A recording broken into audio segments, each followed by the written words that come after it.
Hello, Collector Car Canada users. My name is Dave, also known as Founder Dave in some of our messaging and communications. Today we're starting a new initiative where we're going to do little podcasts when we have the access to the cars that are on auction. So today is our first. I want to thank you for watching and look for more of these in the future. I hope to have all three cars that are currently on auction as part of this podcast. Today we only have the 2017 Mustang in front of me, and that's what we're going to shoot today. So thank you for watching today. Watch for more of our podcasts. Don't forget to like and share. All right, welcome everyone to another episode of the Collector Car Canada podcast. Today we're looking at a 2006 Porsche Boxster S, currently available on the site, CollectorCarCanada.CA, and this is lot 179. As I say, this car is a 2006 and it currently shows 83,358 kilometers.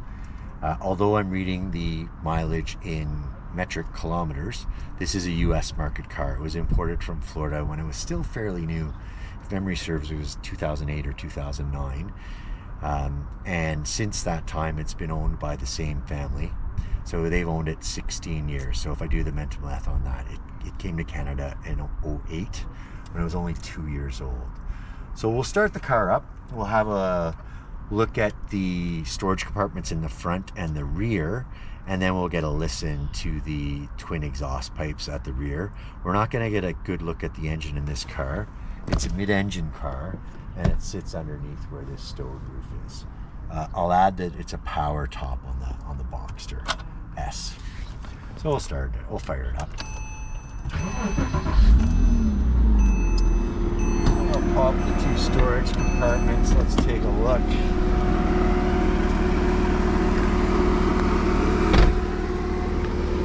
So up front, it's a lot like a 911. There's a little bit of storage in here. Actually, there's a CD changer in there.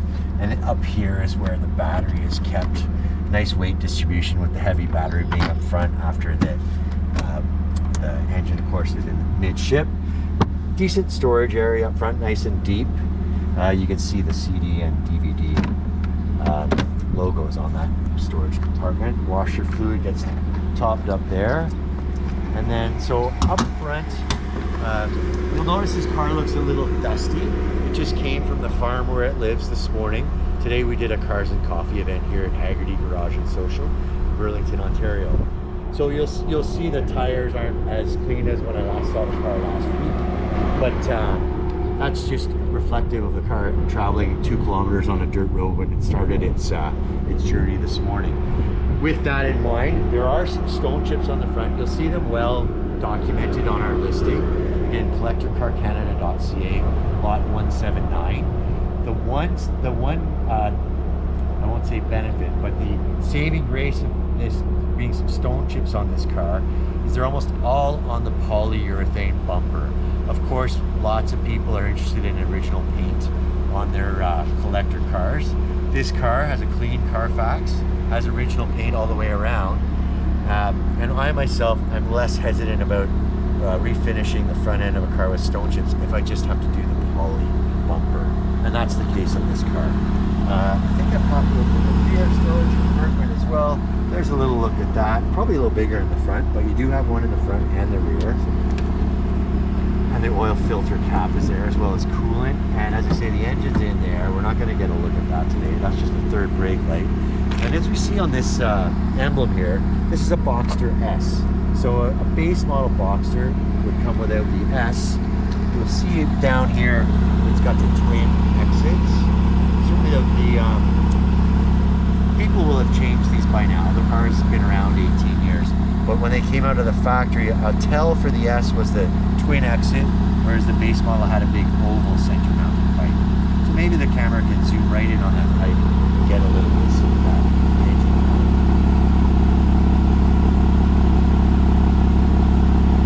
So nice clean sound to me, no clicks or anything like that.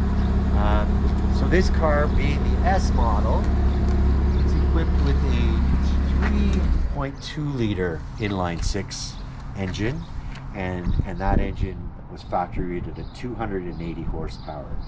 So, I mean, this is a tidy little car, not a heavy car, with 280 horsepower. I think we can be pretty confident that it's not going to be lazy. If we get a look at these wheels, we've got 19-inch wheels all the way around. Now these are a lot like a 911 wheel that's slang term lobster claws, but these are the original wheels. They're called a Carrera S wheel. 19 inches, they say, staggered front to rear. So yeah, a little wider in the rear than the front. The tires on this car are only 2 or 3 years old with low mileage. We do have the work order for the tires on the website. You can take a close look at that. And this car is a really well documented car, as well as having a clean Carfax, uneventful Carfax. We also have on the listing annual service at the same shop up in Kitchener-Waterloo, which is where this car lives right now. Furtmare, which is a well-known shop in the Porsche world locally. And they did a little work on it pretty well every year that the current owners had it. The current owners have put about 50,000 kilometers on it over the span of 16 years. We've got the Continental, what are they? The Continental Extreme Contact sport tires, and they're Y rated all around, so the highest speed rating. I do note a tiny bit of curb rash here on the driver's rear. The driver's front looks nice and clean. Passenger front looks nice and clean, and same with the passenger rear. Maybe get a good look at the minor curb rash on the wheel on the driver's rear. So we're trying to give you as much of a caption on this car as we can. We do have over 200 photos on the website, so I encourage you to take a look at those. We probably have about a dozen videos as well, supplementing this podcast video we're doing. And of course, like always, we have a paragraph form listing on the car. On the inside, it's well appointed. I mean, it's a Porsche, so it's not a stripper. You can see a black on black on black, so triple black, the third black being the roof is a black one as well. Neat little 3-spoke steering wheel, and stock stereo, the CDR24 unit directly from Porsche. You can see a little bit of wear on both radio knobs and the temperature and fan control. That's a common affliction with these mid-2000s Porsches. You even see it on Ferraris in the period. The material being used at the time hasn't stood the test of time. Replacement knobs and controllers available at any Porsche dealership. Nice sound with the Bose stereo, side airbags as well as the front ones, of course. And the sport bar sort of integrates well with the seat top. Pretty nice and clean behind that seat. There's a little tweeter back there. And another nice option here in these Porsche logo embossed headrests. And in addition to our 600 or 700 word paragraph form listing you can see for lot 179, we've also got the VIN decoded on the website, as well as all the option codes listed. I'm not sure if I mentioned, this one's an automatic transmission, so it's a 5-speed automatic. And of course, it's got a manual setting for those who like to shift gears themselves, but not compulsory. This one will do all the shifting for you if you like. In the glove box, the original manuals are on hand. There are 2 attaches for this car. So there's the actual owner manual. That's a maintenance book. All the factory books on hand. And there's an old CD in there. Johnny Cash, not bad. That's a neat old CD to find. I'm not sure if that's going to be included in the deal or not. Black Porsche mats. Again, a dirt road card there. They're a little dusty today, but easily cleaned. A lot cleaner on the listing. I want to get a sense of that. But that's about all I wanted to say about our 2006 Porsche Boxster S with automatic transmission, 5-speed automatic, shiftable manually, and 84,000 kilometers. Again, take a look at it. CollectorCarCanada.CA. Okay, hello everyone. Today we're going to take you on a little tour of the 2017 Ford Mustang GT Premium Convertible with a 6-speed manual that we have available on Collector Car Canada.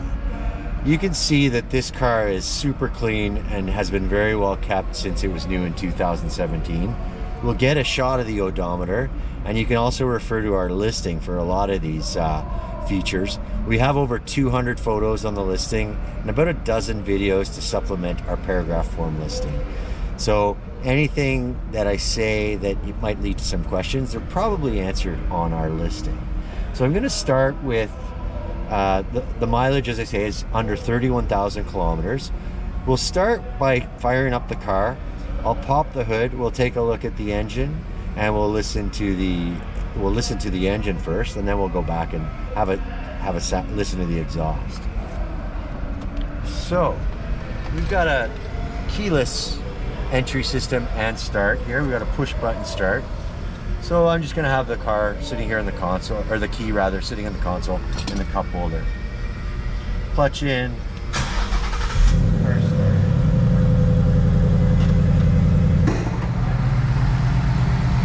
One little upgrade on this car we noticed right away.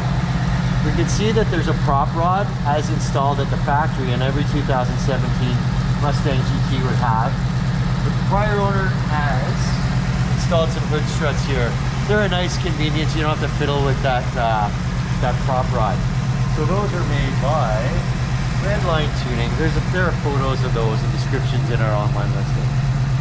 So under the hood here, Ford some years back went back to the famous 5.0, a 5-liter V8. This is a Coyote engine. It's good for 435 horsepower. So this car is not lazy. Supplemented by 400 pound-feet of torque. Nice big stabilizer bar on top of the engine too, to keep things nice and taut. One thing I've noticed with this car since I've had a chance to look at it is under the hood, I think it might be even cleaner than the inside. You just saw the inside of the car, it's nice and clean.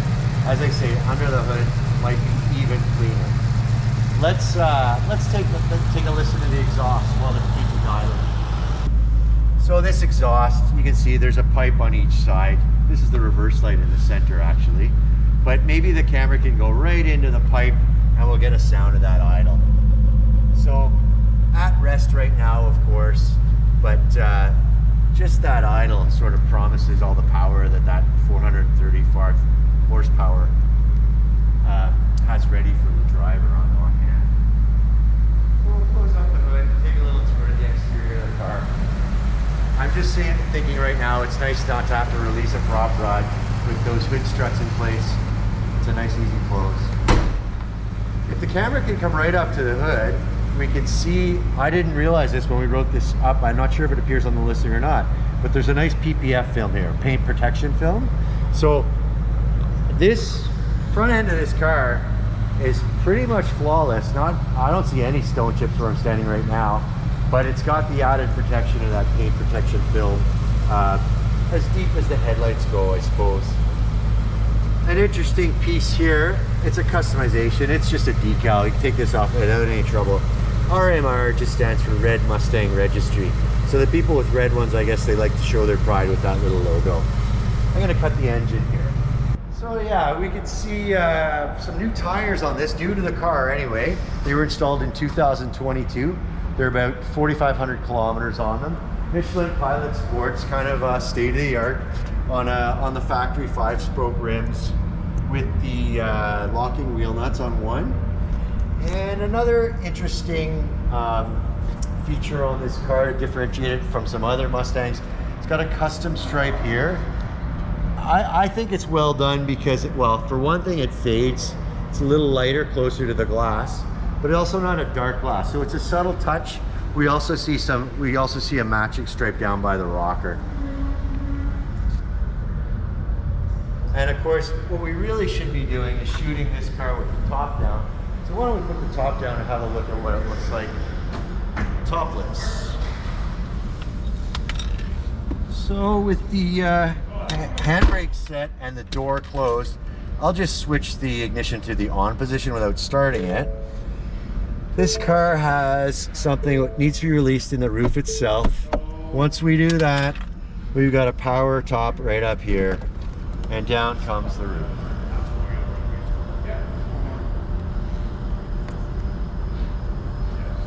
All right, and then there are a couple of covers to hide the roof hardware, and those are stored in the trunk here. Nice clean trunk too. Okay, so now we have the covers in place to cover the hardware. That's an easy snap-on part. Sure beats the tonneau cover from the Fox body convertibles. I used to own a 90, and I love the car. I still do. But actually getting the parade boot on was a bit of a chore, especially if it was cool weather when the vinyl wasn't supple. But back to this car, one thing I noticed while we were just in the trunk, there's a picture of this on our listing with all the documents fanned out. This bag is just for those hardware covers we just installed. Looks like a flashlight comes with this car. There's the kicker subwoofer. But we've got good records on this car. I'm not going to open them up document by document in the interest of discretion. But here's the spare key. Looks like it's unused. And there's a little LED conversion kit for indicators uninstalled. And just big background records. You'll see if you take a look at our listing that the car's been dealer serviced. Hasn't needed much servicing, but the owner's been good about annual oil changes and always at a Ford dealer. So that always gives buyers a sense of confidence. Let's take a quick look at the inside.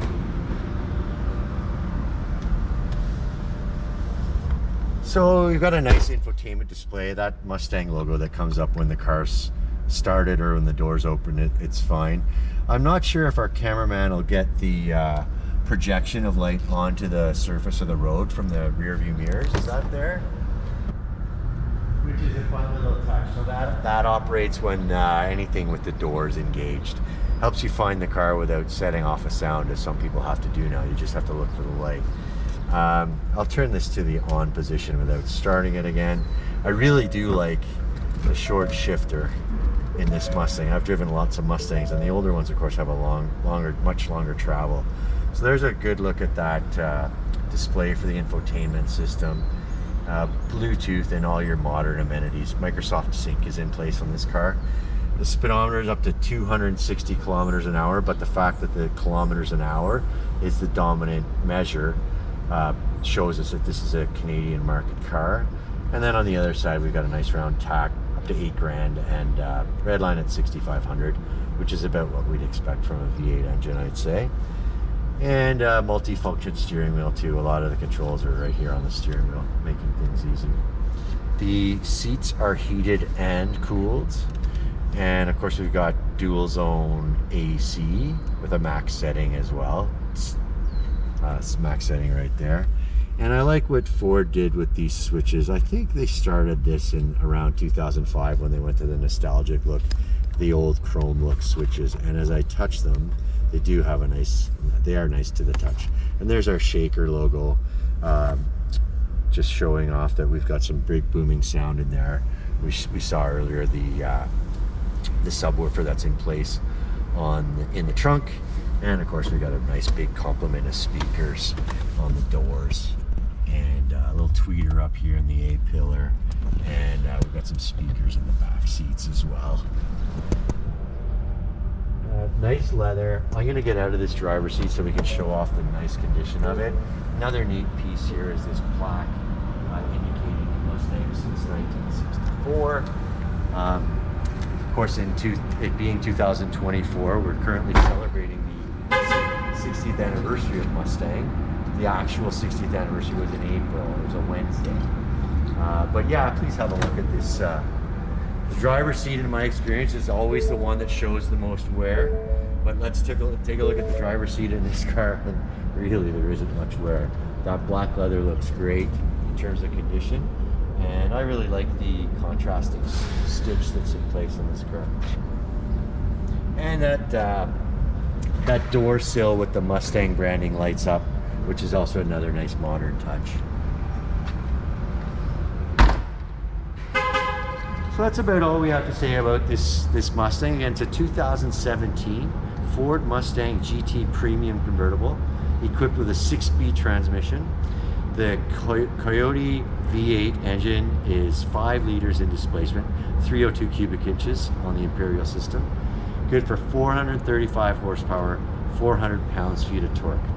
Please take a look at our listing. We're going to link it in the description of this video.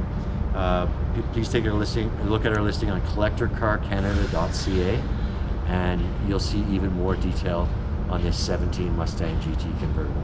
Thanks for watching. Please like and share.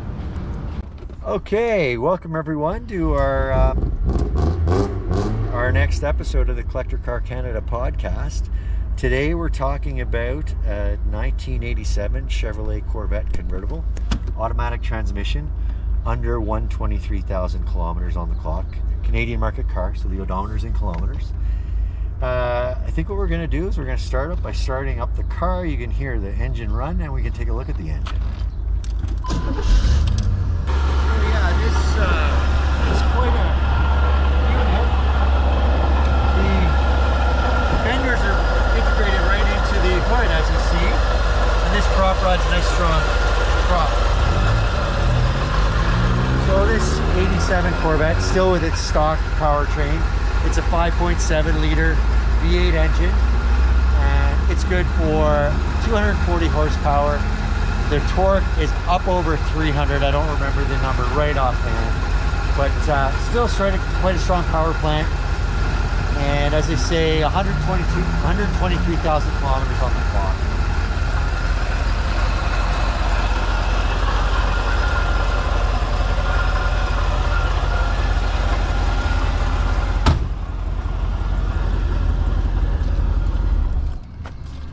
So this car is 25 years owned by the same family.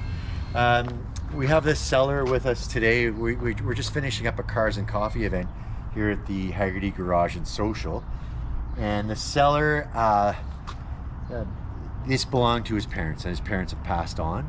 And so it's time to move the car along after 25 years of service with the same family. So the Corvette C4, this is the C4 generation, was launched to much fanfare because it was a big technological breakthrough for Corvette back in the 84 model year. 86 was the first year of the convertible in the C4. It was the first Corvette convertible since 1975, so that was a C3, of course. So this is the second year of the convertible. Corvette lovers will notice that these solid shooter wheels, they're not off an 87. It came off a Z51 Corvette of a later year. With this vehicle though, the original turbine wheels, also 16 inches, are included with the car, and you'll see those on our detailed listing. I think I just said 17 inches. I said 16 inches. I meant 17s. So same size diameter. These are a little wider and maybe a little more presentable. Matter of personal opinion, of course. But yeah, so this roof is a manual roof. I do encourage you to take a look at our detailed listing on the site. This is lot number 178 on the website, CollectorCarCanada.CA. We go into a lot of detail. We've got over 200 photos and several videos on the car. I wanted to say that this top is a manual top, so no power top. Otherwise, I'd demonstrate it to you. But yeah, manual top on the C4 Corvette convertibles. This car, when we looked underneath it, boy, it looked pretty clean underneath. I think it's fair to say with 123,000 kilometers in 37 years, it's fair to say this didn't have any winter service. Quad exhaust, so two separate mufflers, each with 2 exits. And red on red. The interior admittedly shows some signs of use and wear. So it's a 37-year-old car, but I'm confident that the number we're looking for is a fair reflection of that. No one's claiming this to be a perfect cosmetics car.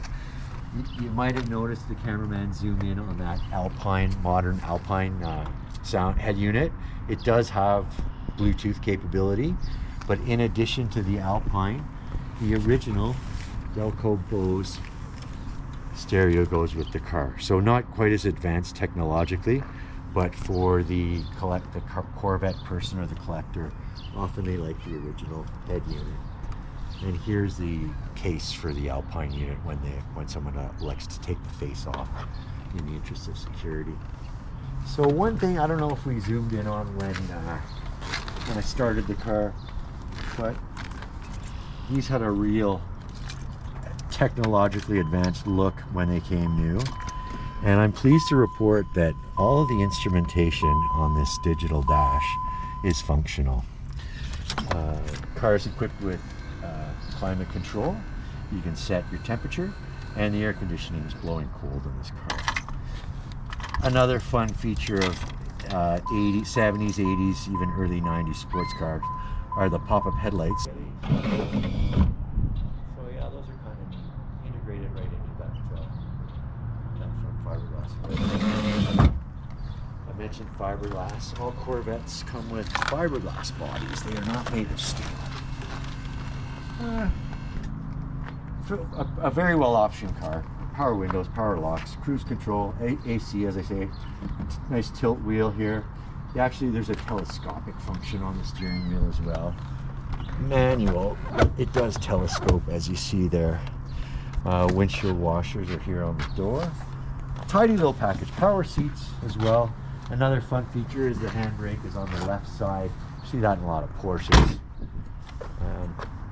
But yeah, overall a driver level car. No one's claiming this to be a #1 car or a show car, but a fun car for the hobbyist who wants a driver and doesn't want to have to worry too much about it.